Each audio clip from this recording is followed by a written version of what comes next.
Ready? Yeah, let's do it, man. Hey everyone, welcome to Bourbon Rye Not. This is our first official video. I'm Rob, this is Carter. We're missing one guy.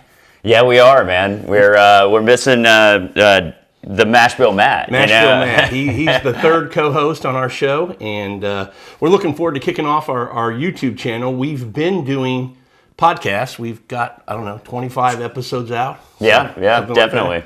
But big bourbon guys, we just have fun with this. This is going to be a channel where we talk through and just drink things and maybe discuss topics that are kind of in the news or in bourbon groups that are kind of maybe controversial or... Yeah, sure. Maybe the neck pour. Yeah, the neck pour, any kind of bourbon gossip, who knows, we'll get into all of this stuff. Is the neck pour a thing? You'll have to listen to our episode. Yeah. Stagg Jr. is one of those favorites for everybody. And we thought, let's go ahead and the two latest releases. We did a podcast recently on 11, 12, 13, and 14. And for the longest time, well, not for the longest time, I think still, 12 has been thought to be kind of the best release in the past few years. So how did you do in our 11, 12, 13, and 14? I failed miserably. Didn't I rank 12 like third or fourth of last? Last. That's the only reason I bring it up, right? But I'm really good at picking like the supposedly awesome bottles. The Bloodhound is yeah. You're the Bloodhound, so I'm showing the credibility right now that out of the last four batches of Stagg Jr., 12 thought to be the best. You picked it last. I picked it last, and I picked 11 first. Well, let's get off Stagg and let's talk a little Old Forester. Oh, nah, I'm kidding. Yeah, failed miserably at that one, but yeah. So Stagg Jr. I think most people in bourbon know what it is. They know it's in that Weller line. It's the baby George T. Stagg, if you will. Yeah. Two our favorites, George T. Stagg and Stagg. Yeah, I'm a fan of barrel proof offerings from mostly. They're generally big flavor bombs and that kind of thing. I've always I started kind of trying barrel proof stuff with maybe like Rare Breed, and then kind of getting into the Elijah Craig barrel proof picks and stuff like that. And then eventually I was lucky enough to get a bottle of Stagg Jr. And I've ever since, I think I've picked up 11, I've had 11, 12, 13, 14, and now the most recent release, which is 15. And I've heard a lot of good things about 15. I've tried it. I like it. However, as you can tell, the bottle is not empty, or not completely full. But have I had this with you yet? I don't know. I don't think I have. I don't think I've had the 15. But kind of a hyped batch by a lot of people. Okay, so I've heard the same thing as you, that it's really popular. Good things are being said about the 15. Is that because of the hype, or do you really think it's that good? I always think kind of the mental thing. People just start saying things are good, and then other people get a bottle, try it, and go, oh yeah, this is amazing. But is it? Yeah, that's the thing, right?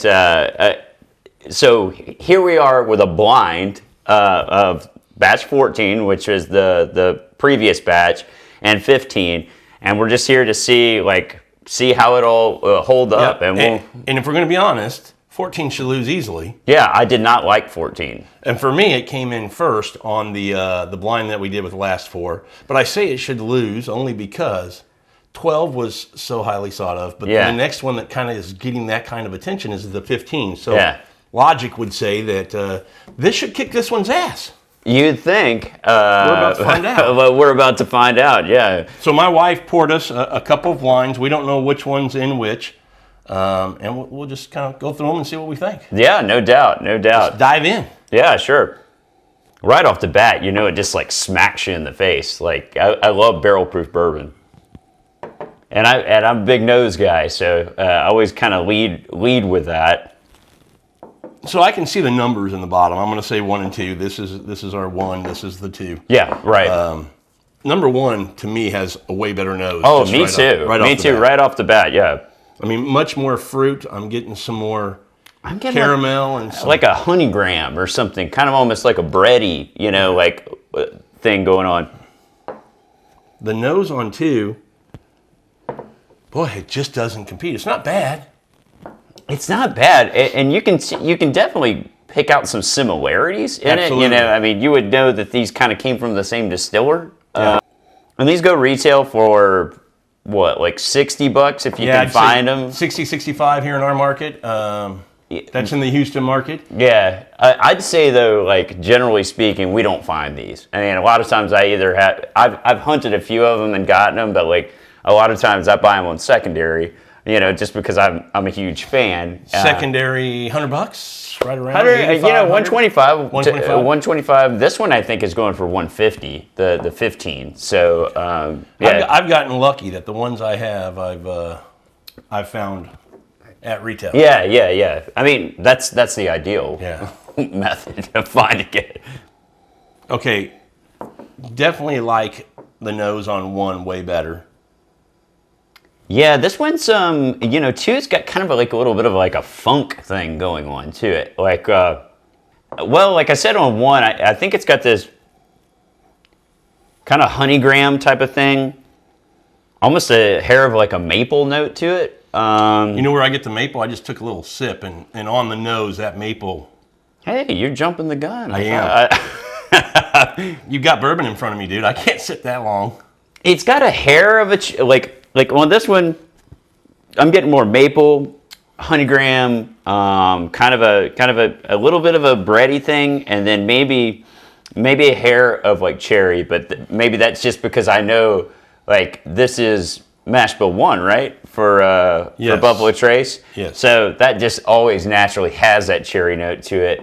Definitely cherry, but I think on one also I'm getting more oak. Those oak notes where I think it's I think they're aged similarly. What is this typically aged? I think it's like 6 to 9 years, something yeah, like that. probably like in that 7-year range, you know, which is where I think bourbon really starts. It's kind of a sweet spot. Yeah. Definitely like the nose better on one. Two's kind of like single noted to me. It's like it's just kind of just. You can smell a little oak in there, but really it's. I get more fruit on one, and on two, I'm getting kind of more of a candy. I was about to say like a confectioner kind I was of gonna like say cotton candy. yeah, so that right in kind of same thing. line, yeah.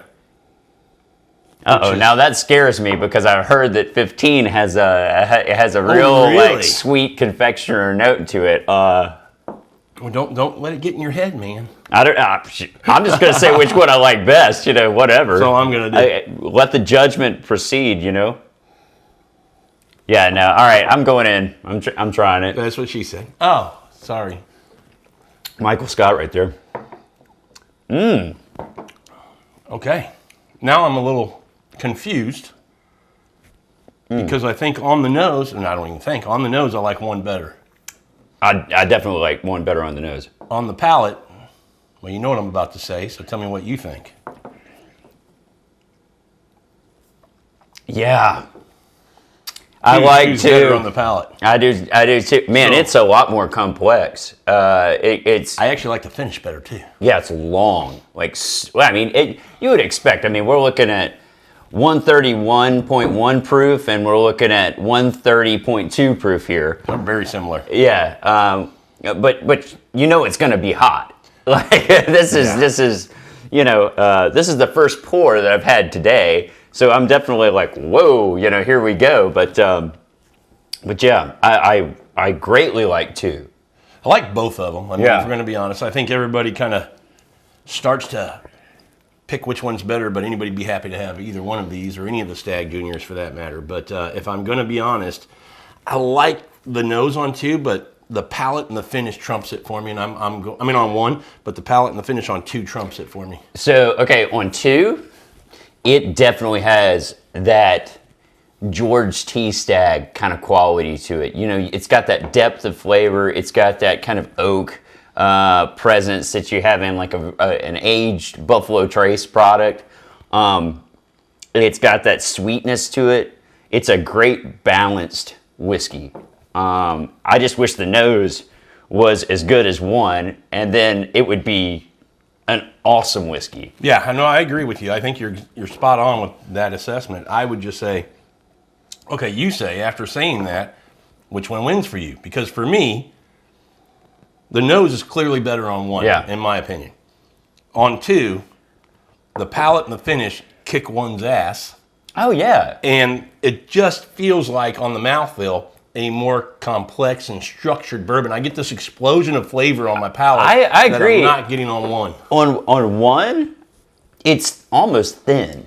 You know, A little bit in comparison. You know, and the mouthfeel on 2 is just way better. Like that's like oily kind of badass type of thing. You know.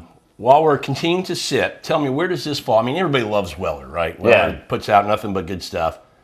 Where does this fall? I mean, let's take away BTAC, because everybody says, you know, I want Say Chandy and all that. But when we start talking about the H. Taylor line, things that we can kind of get, not super hard, but not super easy. I know Blanton's is one of your favorites. Oh, you know, absolutely. Giddy up. Giddy up. Giddy up, baby. Yeah, no. But in the rest of the line of things that, you know, we can kind of see and get, where does this fall for you?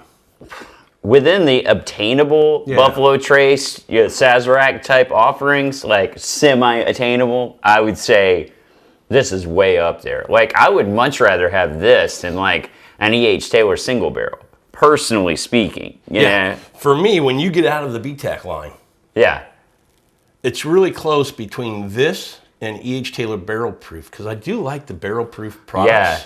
Yeah, but good luck finding it. No, exactly. This is easier to get than that barrel proof. Yeah. You might almost have to put that in the BTAC kind of. Well, I mean, it's going for like E.H. Taylor barrel proof, and maybe we'll do an episode on E.H. Taylor. You bring up a good point. That's a good point. I probably shouldn't include that, but go ahead. But like on E.H. Taylor barrel proof, we're talking about like a 400, 420, you know, type of secondary value. I think it goes for like $80, right? Like retail or something like that. Or yeah, $80, right in there. Yeah, I mean, if you find that at $80, then that's an absolute buy. You know, you bring up a great point. That should be probably considered with the BTAC line. That's the one out of the E.H. Taylor. Yeah. Other than their 4 grain and Tornado and all that other.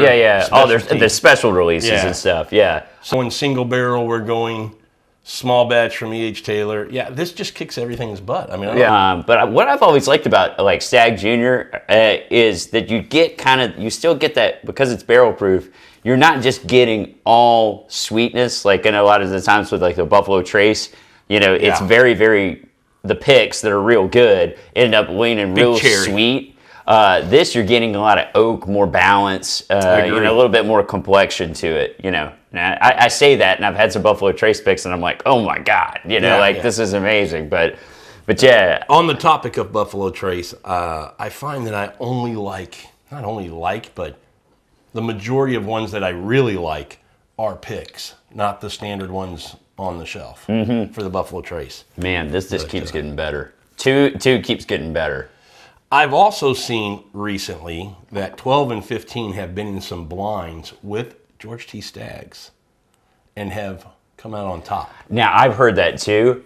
I think Mash and Drum did one, and I think Bourbon Junkies did one with 12 with three. And I think it beat out. I still need to watch that episode, but I heard that the 12 beat out the 19. 17, 18, 19 were the 3 Staggs they had. Stagg Juniors. Were the 3 George T. Staggs they had. The 1 Stagg Junior was the 12, and the 12 beat the 17, 18, 19 of the George T. Stagg. Okay. For them, yeah. I mean, man, 17 is so good, though. I love the 17's George T. Stagg release. Just speaks to, though, how good these really are. Yeah, they can be amazing, you know? And if you think about it, George T. Staggs are great. Yeah. But at what, 400 to 600, depending on what year release you're talking about on secondary. All of these are less than 150 or less on secondary. Yeah. It's almost like, why are you chasing the George T. Stagg? Just load up on some of these and just enjoy. If you think about like secondary value on George T. Stagg right now, I mean, we're talking about in the $650-ish range right now. Now, I have a bottle of 20. I haven't opened it. I've tried 20 at a bar. It's kick-ass. Okay. Like, it is a badass bourbon. Like, it's awesome. Is it $650 badass? You know, and you can get one of these for $150, $125. From a value perspective, the Stags are the way to go. The Stagg Juniors. Yeah, I would agree with you. I like them.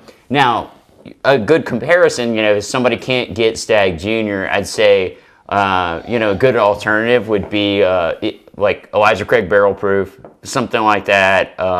Which are great. And they're not necessarily super available around here, but I know in other markets they're pretty available. You could get those are 3 releases a year. Yeah, 3 releases a year, and I think Stagg Junior only does 2. 2 a year. Yeah.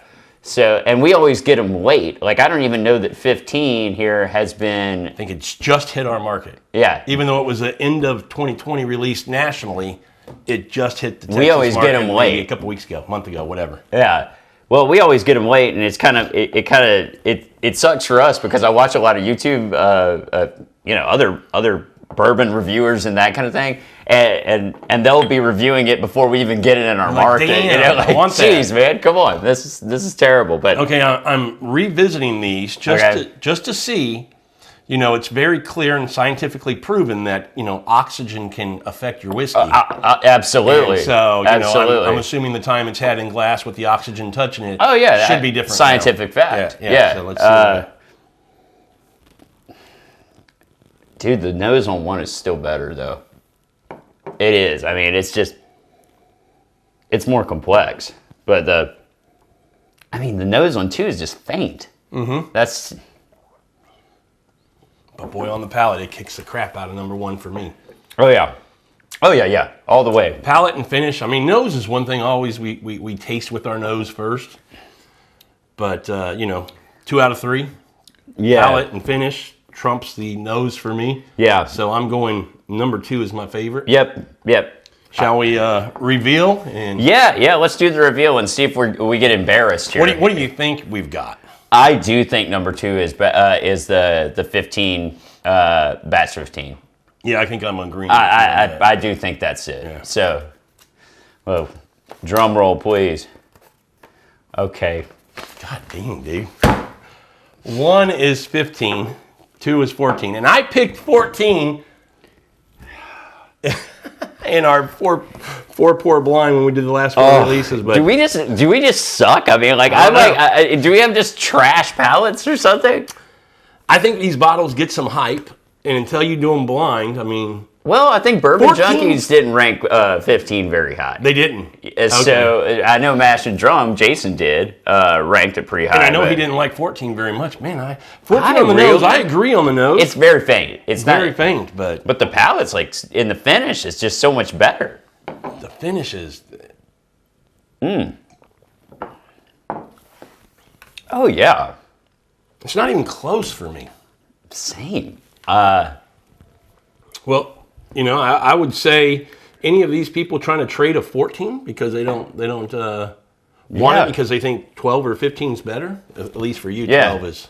Well, I've got a backup bottle of 14, so I'm kind of glad that I have that. Yeah, now. I got 2 bottles of it, and I'm glad I have them. Well, I mean, but that's why we do blinds, man. I mean, let the unbiased, just let the whiskeys, do their thing. So, I'd say, if you see one of these on the shelf, don't pass it up. Yeah. Don't pass it up at all.